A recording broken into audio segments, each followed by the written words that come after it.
Selenium for Beginners with Rex Jones II. Closed captioning is available for you. Switch CC on or off. Hello everybody. Welcome to Selenium for Beginners. My name is Rex Allen Jones II. We are going to discuss loop statements in Java.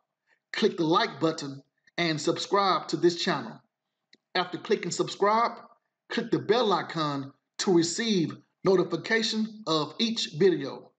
The video transcript, presentation, and code can be downloaded at tinyurl.com/java-loop-statements. Loop statements are control statements which control a program's flow of execution. All loops execute a set of instructions over and over while a condition is true. Java provides three ways to execute a loop statement: the for loop, while loop, and do-while loop.